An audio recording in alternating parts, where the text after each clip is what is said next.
शुक्रवार के दिन माँ संतोषी का व्रत पूजन किया जाता है। इस पूजा के दौरान माता की आरती, पूजन तथा अंत में माता की कथा सुनी जाती है। आइए जानें, शुक्रवार के दिन की जाने वाली संतोषी माता व्रत कथा। संतोषी माता व्रत कथा। एक बुढ़िया थी, उसके 7 बेटे थे। 6 कमाने वाले थे जबकि एक निकम्मा था। बुढ़िया 6 बेटों की रसोई बनाती, भोजन कराती और उनसे जो कुछ जूठन बचती वह 7वें को दे देती। एक दिन वो पत्नी से बोला, देखो मेरी माँ को मुझ पर कितना प्रेम है। वह बोली, क्यों नहीं, सबका झूठा जो तुमको खिलाती है। वह बोला, ऐसा नहीं हो सकता है, मैं जब तक आंखों से न देख लूं मान नहीं सकता। बहू हंसकर बोली, देख लोगे तब तो मानोगे। कुछ दिन बाद त्योहार आया। घर में 7 प्रकार के भोजन और चूरमे के लड्डू बने। वह जांचने को सिर दुखने का बहाना कर पतला वस्त्र सिर पर ओढ़े रसोई घर में सो गया। वह कपड़े में से सब देखता रहा। 6 भाई भोजन करने आए। उसने देखा माँ ने उनके लिए सुंदर आसन बिछा नाना प्रकार की रसोई परोसी और आग्रह करके उन्हें जमाया। वह देखता रहा। 6 भोजन करके उठे तब माँ ने उनकी झूठी थालियों में से लड्डुओं के टुकड़े उठाकर एक लड्डू बनाया।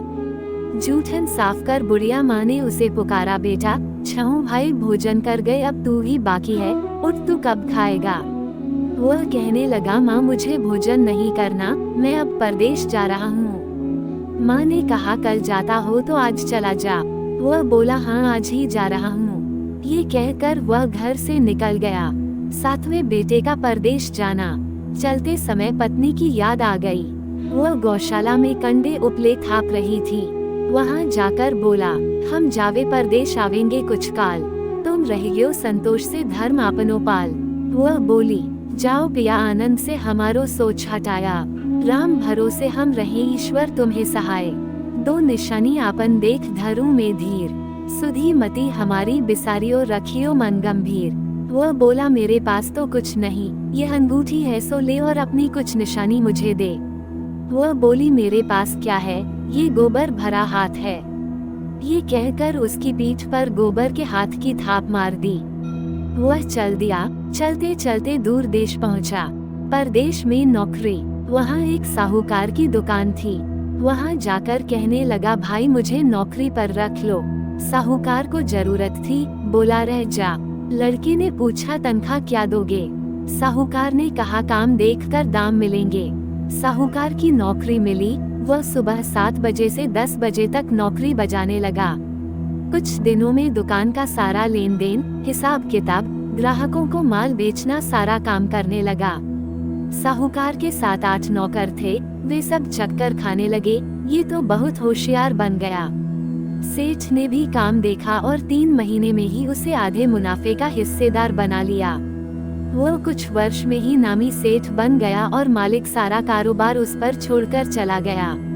पति की अनुपस्थिति में सास का अत्याचार। इधर उसकी पत्नी को सास ससुर दुख देने लगे, सारी गृहस्थी का काम करा के उसे लकड़ी लेने जंगल में भेजते। इस बीच घर के आटे से जो भूसी निकलती उसकी रोटी बनाकर रख दी जाती और फूटे नारियल की नारेली में पानी। एक दिन वो लकड़ी लेने जा रही थी। रास्ते में बहुत सी स्त्रियां संतोषी माता का व्रत करती दिखाई दी। संतोषी माता का व्रत। वो वहाँ खड़ी होकर कथा सुनने लगी और पूछा, बहनों तुम किस देवता का व्रत करती हो और उसके करने से क्या फल मिलता है। यदि तुम इस व्रत का विधान मुझे समझाकर कहोगे तो मैं तुम्हारा बड़ा आसान मानूंगी। तब उनमें से एक स्त्री बोली, सुनो, ये संतोषी माता का व्रत है। इसके करने से निर्धनता, दरिद्रता का नाश होता है और जो कुछ मन में कामना हो सब संतोषी माता की कृपा से पूरी होती है। तब उसने उससे व्रत की विधि पूछी। संतोषी माता व्रत विधि। वह भक्तिनी स्त्री बोली, 1.25 आने का गुड़ चना लेना, इच्छा हो तो 5.25 आने का लेना या 1.25 रुपए का भी सहूलियत के अनुसार लाना। बिना परेशानी और श्रद्धा व प्रेम से जितना भी बन पड़े सवाया लेना। प्रत्येक शुक्रवार को निराहार रहकर कथा सुनना, इसके बीच क्रम टूटे नहीं, लगातार नियम पालन करना। सुनने वाला कोई न मिले तो घी का दीपक जला उसके आगे या जल के पात्र को सामने रखकर कथा कहना। जब कार्य सिद्ध न हो नियम का पालन करना और कार्य सिद्ध हो जाने पर व्रत का उद्यापन करना। 3 मास में माता फल पूरा करती है। यदि किसी के ग्रह खोटे भी हों, तो भी माता वर्ष भर में कार्य सिद्ध करती है। फल सिद्ध होने पर उद्यापन करना चाहिए, बीच में नहीं। उद्यापन में अढ़ाई सेर आटे का खाजा तथा इसी परिमाण से खीर तथा चने का साग करना। 8 लड़कों को भोजन कराना, जहाँ तक मिले देवर जेठ भाई बंधु के हों, न मिले तो रिश्तेदारों और पास पड़ोसियों को बुलाना। उन्हें भोजन करा यथाशक्ति दक्षिणा दे माता का नियम पूरा करना। उस दिन घर में खटाई न खाना। ये सुन बुढ़िया के लड़के की बहू चल दी। व्रत का प्रण करना और माँ संतोषी का दर्शन देना। रास्ते में लकड़ी के बोझ को बेच दिया और उन पैसों से गुड़ चना ले माता के व्रत की तैयारी कर आगे चली और सामने मंदिर देखकर पूछने लगी, यह मंदिर किसका है? सब कहने लगे संतोषी माता का मंदिर है। ये सुनकर माता के मंदिर में जाकर चरणों में लौटने लगी। दीनों विनती करने लगी, माँ मैं निपट अज्ञानी हूँ, व्रत के कुछ भी नियम नहीं जानती, मैं दुखी हूँ। हे माता जगत जननी मेरा दुख दूर कर, मैं तेरी शरण में हूँ। माता को दया आई। एक शुक्रवार बीता के दूसरे को उसके पति का पत्र आया और तीसरे शुक्रवार को उसका भेजा हुआ पैसा आ पहुँचा। ये देख जेठ जेठानी मुंह सिकोड़ने लगे। लड़के ताने देने लगे, काकी के पास पत्र आने लगे, रुपया आने लगा, अब तो काकी की खातिर बढ़ेगी। बेचारी सरलता से कहती, भैया कागज आवे रुपया आवे, हम सबके लिए अच्छा है। ऐसा कहकर आंखों में आंसू भरकर संतोषी माता के मंदिर में मातेश्वरी के चरणों में गिरकर रोने लगी। माँ मैंने तुमसे पैसा कब मांगा है? मुझे पैसे से क्या काम है? मुझे तो अपने सुहाग से काम है। मैं तो अपने स्वामी के दर्शन मांगती हूँ। तब माता ने प्रसन्न होकर कहा, जा बेटी तेरा स्वामी आएगा। ये सुनकर खुशी से बावली होकर घर में जा काम करने लगी।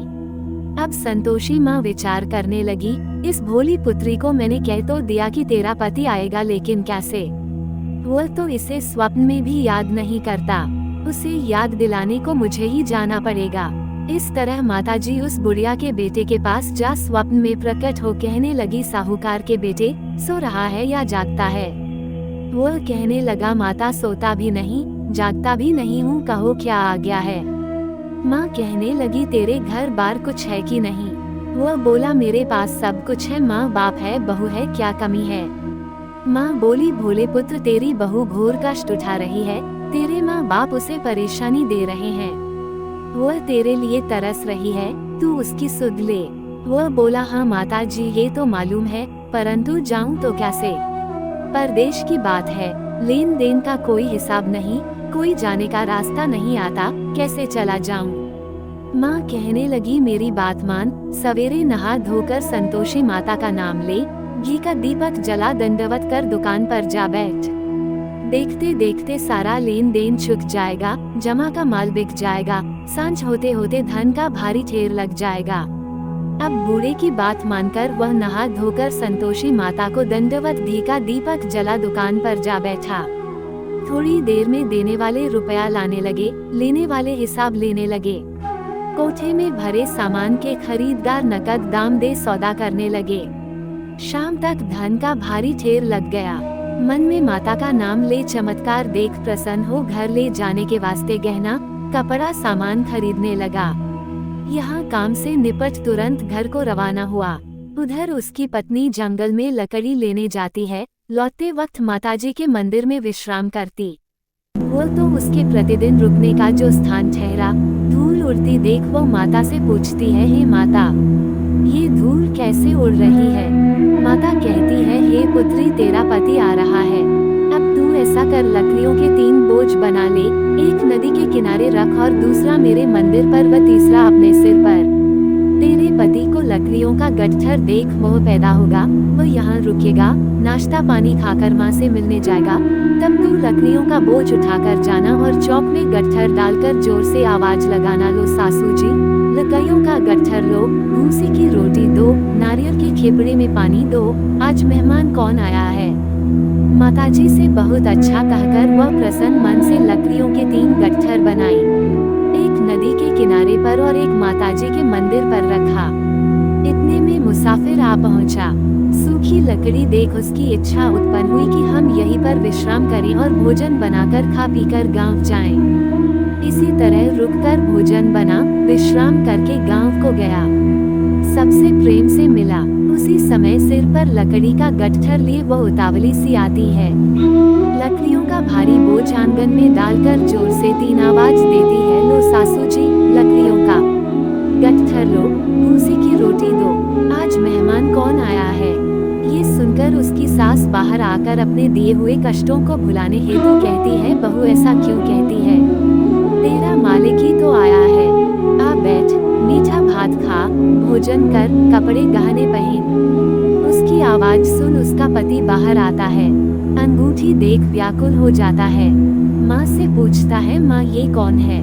माँ बोली, बेटा ये तेरी बहू है, जब से तू गया है तब से सारे गांव में भटकती फिरती है, घर का कामकाज कुछ करती नहीं, 4 बाहर आकर खा जाती है। वह बोला, ठीक है माँ, मैंने इसे भी देखा और तुम्हें भी, अब दूसरे घर की ताली दो, उसमें रहूंगा। माँ बोली, ठीक है, जैसी तेरी मर्जी। तब वो दूसरे मकान की तीसरी मंजिल का कमरा खोल सारा सामान जमाया। एक दिन में राजा के महल जैसा ठाट बाट बन गया। अब क्या था, बहू सुख भोगने लगी। इतने में शुक्रवार आया। शुक्रवार व्रत के उद्यापन में हुई भूल, किया खटाई का इस्तेमाल। उसने पति से कहा, मुझे संतोषी माता के व्रत का उद्यापन करना है। पति बोला, खुशी से कर लो। वो उद्यापन की तैयारी करने लगी। जेठानी के लड़कों को भोजन के लिए कहने गई। उन्होंने मंजूर किया, परंतु पीछे से जेठानी ने अपने बच्चों को सिखाया, देखो भोजन के समय खटाई मांगना, जिससे उसका उद्यापन पूरा न हो। लड़के जीने आए, खीर खाना पेट भर खाया, परंतु बाद में खाते ही कहने लगे, हमें खटाई दो, खीर खाना हमको नहीं भाता, देखकर अरुचि होती है। वह कहने लगी, भाई खटाई किसी को नहीं दी जाएगी, ये तो संतोषी माता का प्रसाद है। लड़के उठ खड़े हुए, बोले, पैसा लाओ। भोली बहू कुछ जानती नहीं थी, उन्हें पैसे दे दिए।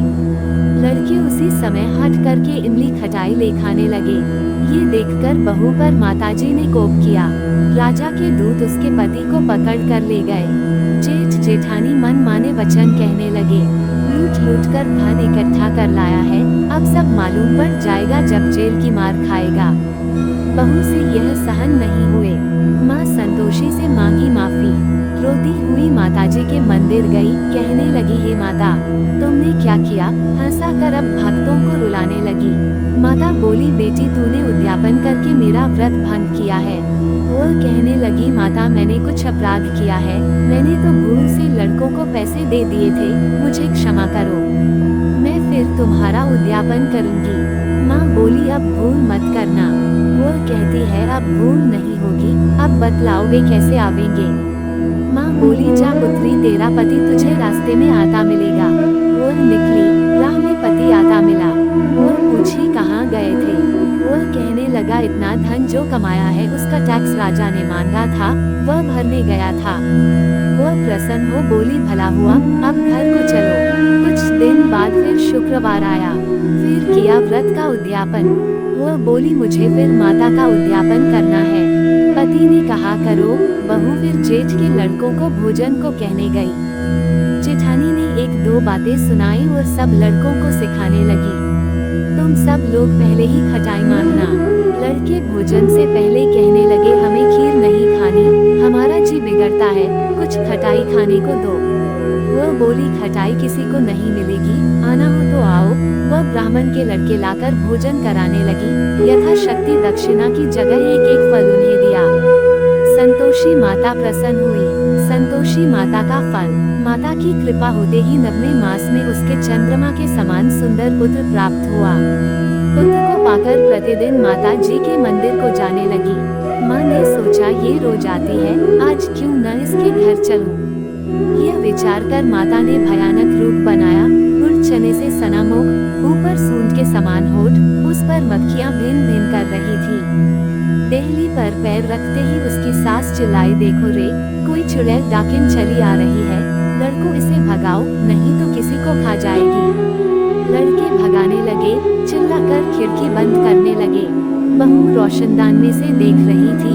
प्रसन्नता से पगली बन चिल्लाने लगी, आज मेरी माताजी मेरे घर आई है। वह बच्चे को दूध पीने से हटाती है। इतने में सास का क्रोध फट पड़ा। वह बोली, क्या उतावली हुई है? बच्चे को पटक दिया। इतने में माँ के प्रताप से लड़के ही लड़के नजर आने लगे। वह बोली, माँ मैं जिसका व्रत करती हूँ ये संतोषी माता है। सबने माता जी के चरण पकड़ लिए और विनती कर कहने लगे, हे माता, हम मूर्ख हैं, अज्ञानी हैं, तुम्हारे व्रत की विधि हम नहीं जानते। व्रत भंग कर हमने बड़ा अपराध किया है। जगमाता आप हमारा अपराध क्षमा करो। इस प्रकार माता प्रसन्न हुई। बहू को प्रसन्न हो जैसा फल दिया वैसा माता सबको दे, जो पड़े उसका मनोरथ पूर्ण हो। बोलो संतोषी माता की जय।